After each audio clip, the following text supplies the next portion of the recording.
বন্ধুরা আজকে চলে এসেছি আমি বাগানে। তো বাগান থেকে আজকে বিলেতি পালং শাক নিয়ে যাচ্ছি। তো পালং শাকটা কীভাবে বানাবো আপনাদেরকে দেখাবো। এই দেখুন পালং শাক, এটা হচ্ছে বিলেতি পালং। খেতে নাকি খুব ভালো, টেস্টি। তো যাই হোক আজকে বিলেতি পালংটা নিয়ে যাচ্ছি।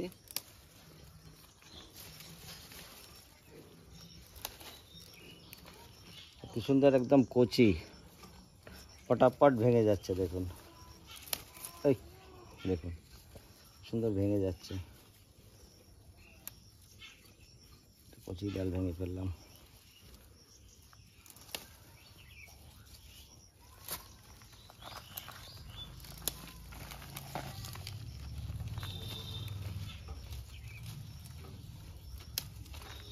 এই পালং শাকটা একটু টক টক লাগে। হ্যাঁ, তো আজকে এটাকে বানানো হবে। কী করে বানাবো পুরো ভিডিওটা আপনাদেরকে দেখাবো, আমাদের সঙ্গে থাকবেন, পুরো ভিডিওটা দেখতে থাকবেন।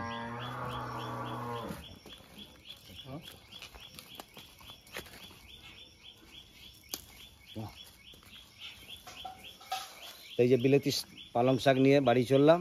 বাড়িতে গিয়ে দেখি রান্না করব। তো কীভাবে করব পুরোটা আপনাদেরকে দেখাবো।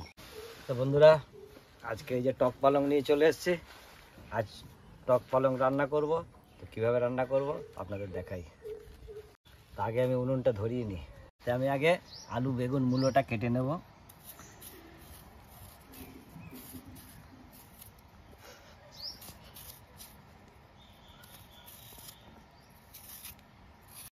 তো আমি আলুটাকে পাতলা পাতলা লম্বা লম্বা করে কেটে নেব। বাবারে,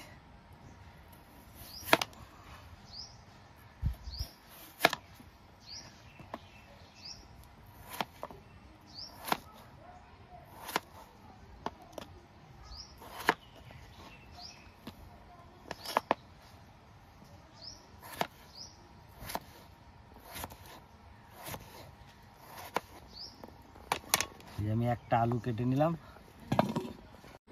আলুটা আমি জলে ভিজিয়ে দিচ্ছি। আর দেবো একটা মূলো, বেশি দেবো না, একটা দেবো, বেশি দিলে আবার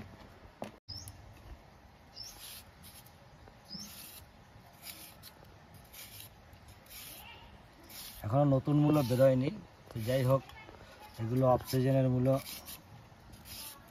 ভালোই লাগে, খারাপ লাগে না।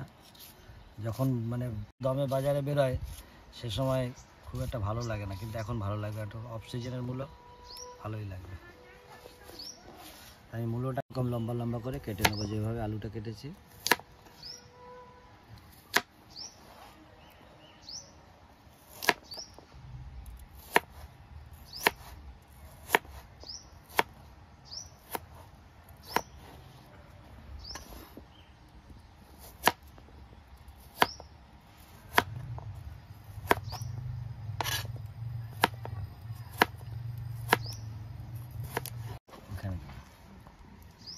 মূলোটা কাটা হয়ে গেছে।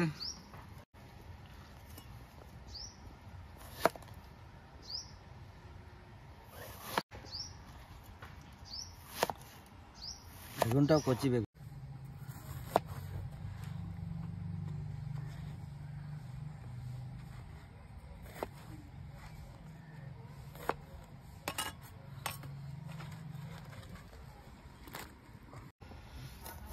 একটা পেঁয়াজ দেবো, পেঁয়াজটা ফোড়নে দেবো।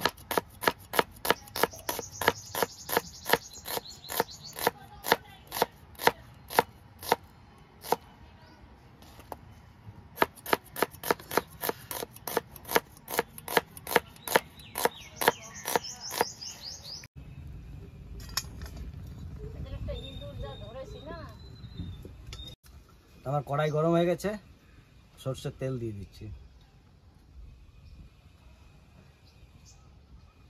আমি আদা আর জিরা বেটে নেব। এই অল্প একটু আদা নিয়েছি,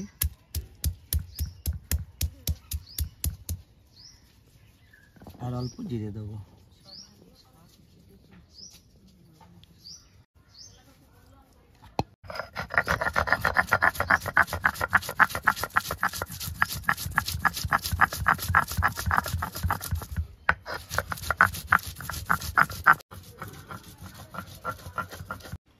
আমার তেল গরম হয়ে গেছে, আমি অল্প পেঁয়াজ ফোড়ন দেবো।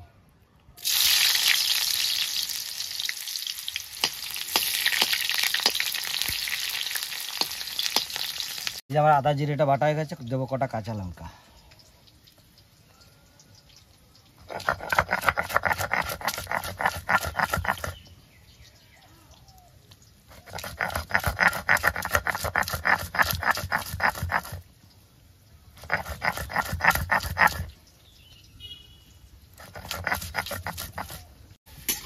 পেঁয়াজটা আমার একটু হালকা লাল হয়ে গেছে, এরপরে আমি দিয়ে দেবো আলু আর মূলো।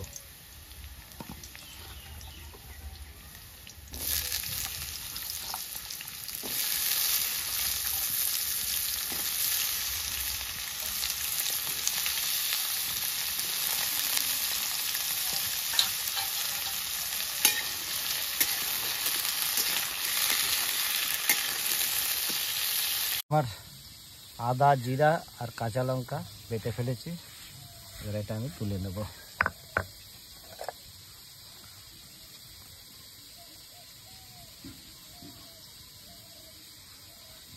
শাকটা আমি গোটা ধুয়ে নেব।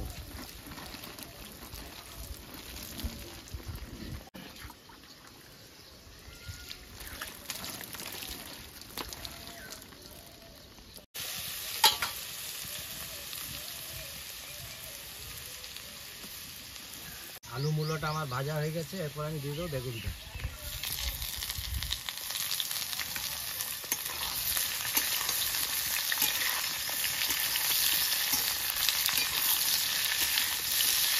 এই যে আমার আলু মূলো আর বেগুনটা ভাজা হোক, ততক্ষণ আমি শাকটা কেটে নিচ্ছি।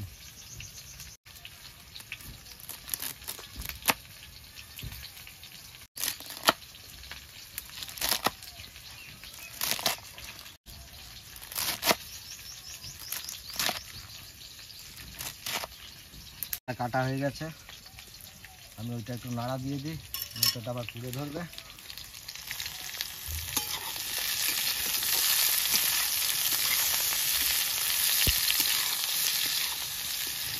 এই যে আমার সবজিগুলো কষানো হয়ে গেছে, এরপরে আমি দিয়ে দেবো আদা জিরে আর কাঁচা লঙ্কা বাটা। এটা দিয়ে মশলা দিয়ে ভালো করে আমি কষিয়ে নেব।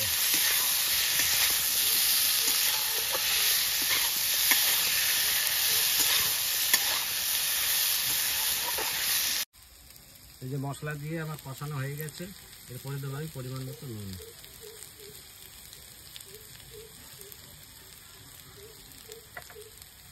আর দেবো পরিমাণ মতো হলুদ।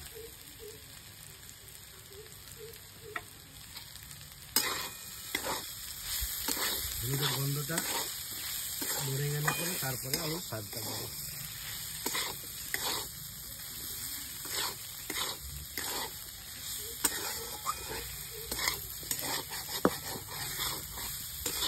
বেশ সুন্দর ভাজা ভাজা হয়ে গেছে, এরপর আমি দিয়ে দেবো শাকটা।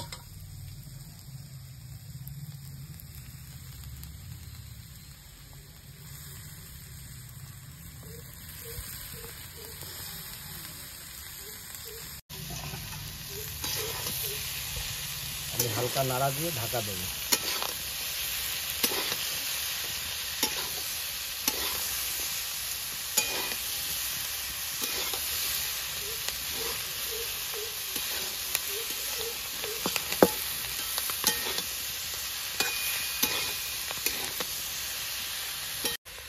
ঢাকা দিয়ে দিচ্ছি। একবার দেখে নি কতদূর হয়েছে।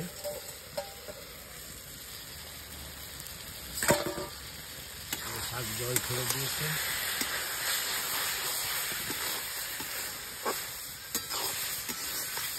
সামান্য জল দিয়ে ঢাকা দিয়ে দেবো।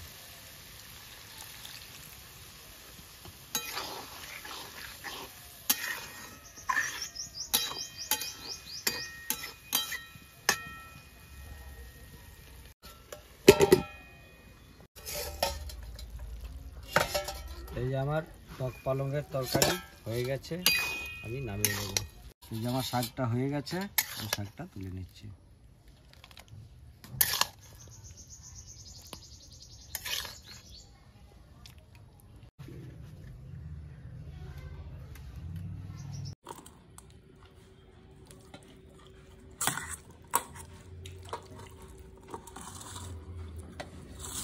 টক পালং রেডি হয়ে গেছে, আমিও সেবায় বসে পড়েছি। সঙ্গে আবার মুসুরি ডালের বড়া, মুসুরি ডাল নয়। যাই খাওয়াটা আরম্ভ করি।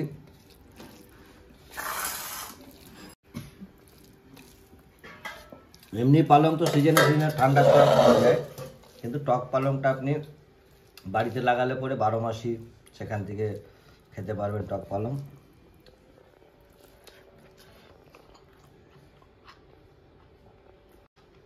খুব সুন্দর হয়েছে, টক নয় কিন্তু। যাদের বাগান থেকে নিয়ে এলাম বললো যে টক টক লাগে, কিন্তু টক নয়, ভালো লাগছে খেতে।